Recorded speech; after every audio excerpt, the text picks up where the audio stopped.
We live in a culture, especially for women, where we're constantly looking for the diet, the way, the thing that works, and we really attach to different trends, fads that might be happening, low fat, high protein, low protein. And if you even look at the research around intermittent fasting, ketogenic, like it's mixed. And even in longevity research, it's mixed. So we have to recognize that the answers may be more broad than narrow in terms of what we are subscribing to when we're thinking about food for ourselves.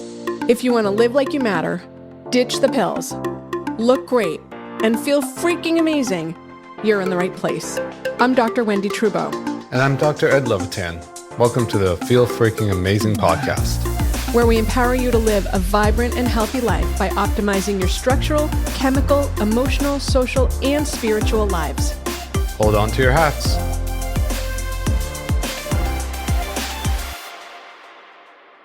Hello, and welcome to this episode of the Feel Freaking Amazing podcast. I'm Wendy Trudeau, your host. Ed Levitan is obviously not here today, and we have an amazing guest, as always. I am delighted to introduce Andrea Nakayama. She is the host of the 15-Minute Matrix podcast, as well as the founder of Functional Nutrition Alliance. She's leading thousands of students and practitioners around the globe in a revolution to offer better solutions to the growing chronic illness epidemic. And it really is an epidemic. By highlighting the importance of systems, biology, root cause methodology, and therapeutic partnership, she helps historically underserved individuals reclaim ownership of their health. Andrea, welcome. I'm delighted to talk about this. This is near and dear to my heart. Yeah, I know it is. Thank you for having me, Wendy. I'm excited to be with you. So tell me about what functional nutrition is. Like when you say it, let's make sure we're using the same language. What do you mean when you say that?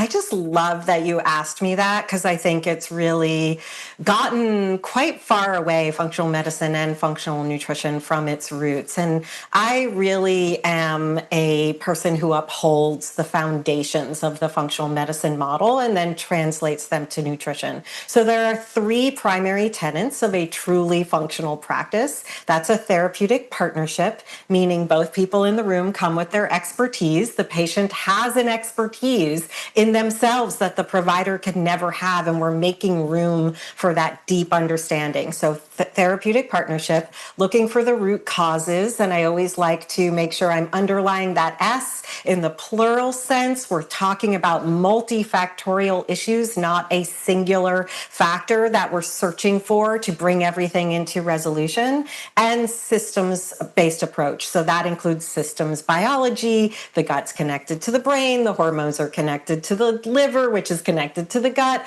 understanding that everything in the body is connected, but also using systems and frameworks to help us approach the complex challenges that we might experience in health, in our own health or in the health of the people we're serving. So three tenets: therapeutic partnership, looking for the roots, and a systems-based approach. And then the difference that I'm bringing in functional nutrition versus functional medicine, or I should say in addition to, because they work beautifully together, is really double clicking on the lifestyle factors, filling in those gaps beyond a protocol or a handout, really understanding the individual and their needs in relation to their body, to making dietary changes, to foods. A lot of times we're still in a model of this condition means you do this diet. And in functional nutrition, we do not subscribe to any one dietary theory or lifestyle theory. We are really bringing in the slowed down process of seeing the individual. And I think that foundation is very unique to all of us. And we live in a culture, especially for women, where we're constantly looking for the diet, the way, the thing that works, and we really attach to different areas or trends, fads that might be happening, I'm going to be 59 next month. I've watched things go through every permutation of, low fat, high protein, low protein. And if you even look at the research around intermittent fasting, ketogenic, like it's mixed. And even in longevity research, it's mixed. Like there's different information that's still coming out. So we have to recognize that the answers may be more broad than narrow in terms of what we are subscribing to when we're thinking about food for ourselves. And so I really like to get people out of thinking about the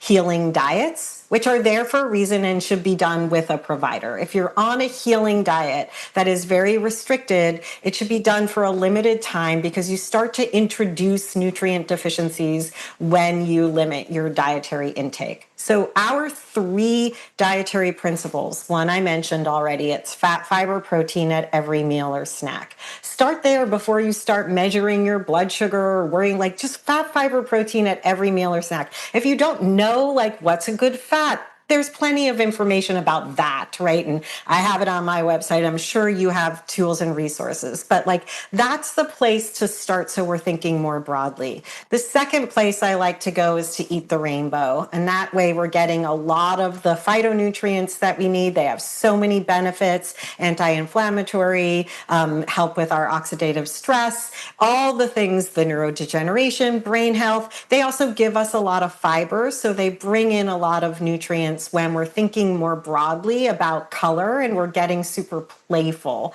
The third principle that I like to bring to the table, so to speak, is what I call the yes, no, maybe list. And this is a great way to set ourselves up for the conversations with our providers who are starting us with those foundations, because we're coming in saying, I can eat this and feel great. I cannot eat this and I'm not sure. I'm not sure about this. That's a great starting place because, like you, Wendy, I'm sure you've seen in the different populations that you serve, there's some people who are like, I'm in pain all the time, but it's not my food. So they haven't yet made associations that are going to support them. And on the flip side of that, there's people who are eating 3 foods and they're coming in saying, I'm not better. And they've developed a kind of conditioned food hypersensitivity where they're noticing that there's a symptom or a sign that emerges every time they eat, and they haven't done the internal healing. And there's everything in between. So in our practice, we've seen the people who are making no associations and the people who have limited so far down that they're now so malnourished that their body cannot heal in that state. So I just like to make it a little broader. I think when we are stuck in that sympathetic dominant fight or flight, what's the right diet, the right wearable, the right test, the right supplement, the right doctor? I call it pill protocol practitioner shopping. When we're stuck there, we cannot heal. And so my goal is always, I can talk to you about the narrow diets, but is there a place where we need to broaden and heal the internal terrain in order for what we eat to be as vast as possible for that period of time, that season of your life, and what you're going through as possible? That's always my goal. Yeah, that's great. Variety is key. Yes, 1000%. You just highlighted something that was so like the core tenet of med school for me was there's only one big problem, find it, fix it. And it always sat funny. Like there's often lots of issues going on. And sure, we can take away one thing, but I forget the guy who said, if you're sitting on a tack, no amount of Motrin in the world is going to help. And if you're sitting on 10 tacks, taking one away is not going to help. You really have to shift the whole system so that you take away a majority of them until you can notice an improvement. So if I could pinpoint one failing in the medical system, it's that there's one problem.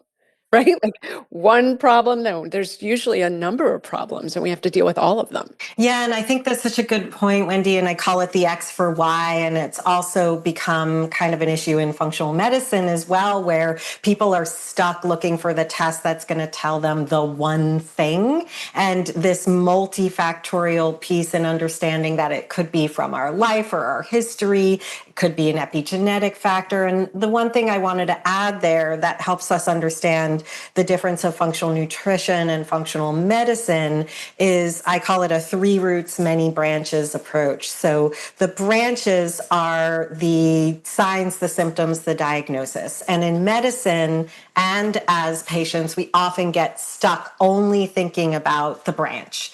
This is the sign I have, this is the symptom I have, this is the diagnosis I have, what do I do? In functional nutrition, we not only recognize that there are three roots always when we're dealing with chronic issues, but our focus is the soil those roots live in. So the epigenetic factors, the omic factors, the precision factors, really understanding how we address genes, digestion, and inflammation from a broader perspective versus a narrow perspective. So we tend to look at, and the way I teach is really a deep look at a timeline and a matrix that I've adapted from the tools of the Institute for Functional Medicine. So I tend not to lead with all these are the symptoms, that means this. I'm usually looking at it through the lens of here are all the signs, symptoms, and diagnoses. They could be joint pain, fatigue, brain fog, so many different things that could also be conflated with hormone issues, menopause, perimenopause, other inflammatory issues that aren't autoimmune. Like there's so many things that can be going on. So I'm taking that opportunity to think about the entire picture.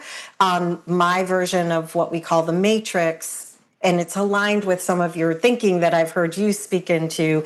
I call it the story, the soup, and the skill. And so when we're talking about symptoms in isolation, they exist in the soup of the body, what's happening physiologically. But I also want to understand the skill. Where are you now? What are you doing? Are there easy changes that we can make? But the story for me is a huge missing piece that has a foundation in the expression of those signs, symptoms, and diagnoses. So for the work I do, it is a bit reductionistic to just look at the signs and symptoms from the approach that we take. Yeah, that's fair. That's fair. So are you a fan of tracking? You know, because I'm a huge fan. I'll just acknowledge I'm a Yes. huge fan of tracking. I wear a Whoop. I just upgraded because I was like, oh, I'll do an EKG on myself, and then I don't have to go to my doctor's appointment.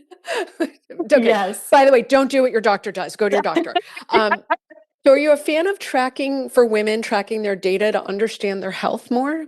I do. I love data tracking. I think sometimes we don't understand the data and we're making assumptions about the data without that full understanding. So I do think I love data, but I love quantitative and qualitative data, both. And I think once there are times where we get too connected to the quantitative data without understanding the qualitative nuance. So I'll just give you an example of what I mean by that. There's definitely a trend of wearing a continuous glucose monitor. I think there's a time and a place for a continuous glucose monitor. Love all the tools and the tricks, but there are ways in which they're being misused and leading to confused narratives. So for instance, somebody could be wearing a continuous glucose monitor, start to tell themselves a story about a food they ate because of a spike they're seeing, when in fact they didn't sleep last night, they worked out really heavy the night before, they didn't hydrate appropriately.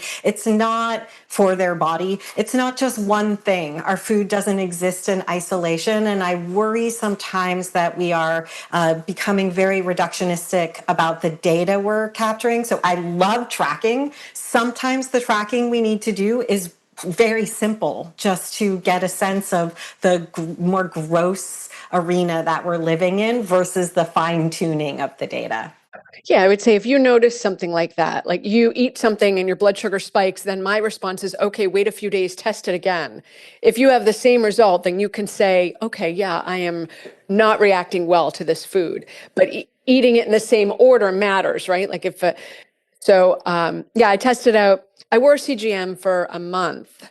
I can't say I wore it for a month because I got an allergic reaction both times. So I wore it twice over the span of a month for 10 days each. That's more accurate. And I found pretty consistently that every time I ate chickpeas, I went like through the roof. Didn't seem to matter what order it was in. And I was like, okay, I guess that's real. Yes. But I also found that order mattered a lot. And that was the takeaway that I took was like eat for me, eat protein first, leafy vegetables, carbs last, because I actually had it on my birthday last year or a year and a half ago. And I didn't feel well. It was kind of weird. I didn't feel well. So this is a really weird meal. I had Manchego cheese pucks, like they were like Parmesan pucks, but we made them from Manchego sheep cheese. And then I put chopped liver on top of it. And that was what I ate for dinner. It was really a weird dinner. I didn't feel well. I wasn't hungry. And then I had cake because it was my birthday. And my blood sugar went nowhere, which was so shocking to me. I was like, I just ate cake. Why is it not spiking? And that was really for me, like right in my face of, okay, I understand order. Order matters. And generally, I would say eat your vegetables and your protein first, and then eat your carbs and your sugar if you're going to eat your sugar. Try not to eat your sugar, but eat it later. Yeah, and two things in response to that. I mean, I don't subscribe to any one dietary theory, but one of our food principles is fat, fiber, protein at every meal. And then it might be figuring out like, what is that order? When I used to, and early in my career, when my son was young and I would go into the classroom and teach the kids, I would teach them about a slow train and a fast train. And what you're talking about there are the slow train and the fast train. The fast train can't go any faster than the slow train in front of it. So if you have your protein and fat and fiber before you have your carbs, then you're going to have a slow train in front of the fast train, and you're mitigating the spikes that you might have from fast train first or in isolation. That's a nice way to think about it, actually. That's really like a clear methodology. So you've separately offline referred to challenges of having a chronic illness while in midlife. But I think bigger than that is, I consider women to be underserved. And I didn't ask you, when you said historically underserved in your bio, are you talking about women or are you talking about what's traditional underserved populations? Yeah, I'm definitely talking about women, and I'm talking about people with chronic health challenges. So I see those who are experiencing chronic health issues as underserved because as you know, our conventional medical model is better serving those with acute situations and is applying acute care model to those who have chronic health challenges. So women tend to, I think of it as the 80-20, Wendy, like, 20% of people aren't going to get better with all the hacks that are out there for us. And as we age, that 80-20 flips because of so many issues that we experience as we age, as our hormones shift, as our immune system is compromised. So the 20% that doesn't get served is now the 80% as we age. So how does the functional nutrition work with and prevent and slow down neurodegeneration and dementia and Alzheimer's and other degenerative diseases? Like, what's the relationship? Yeah, I love that you asked that. And it goes back to a thought bubble I had earlier when you were talking about the tax, right? So Dr. Dale Bredesen, who, is one of the foremost researchers in neurodegeneration and very popular in the functional medicine space, has a model called the 36 holes in the roof.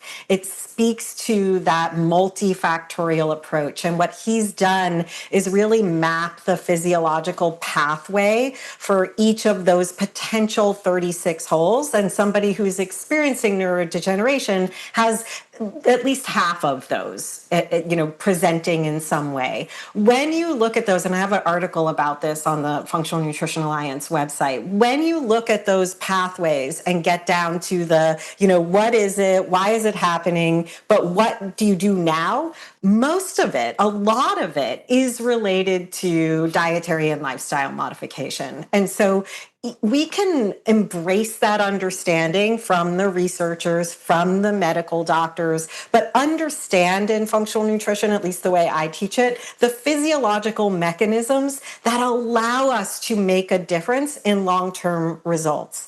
Again, if I think about it as the three roots and that soil that those roots live in and the many branches, Alzheimer's, neurodegeneration, brain fog, any issues that we're having at the neurological level are the branches. They're the expression. And if we get down into that soil, we start to shift the expression of those branches, just like the medical doctor is shifting the expression of those branches in a more head-on, targeted way. So they work together to say we're coming at the same issue from different vantage points. And it's a huge difference. I mean, sleep, poop, blood sugar balance, which are my non-negotiable trifecta, are all going to be helpful in the prevention of neurodegeneration. Right.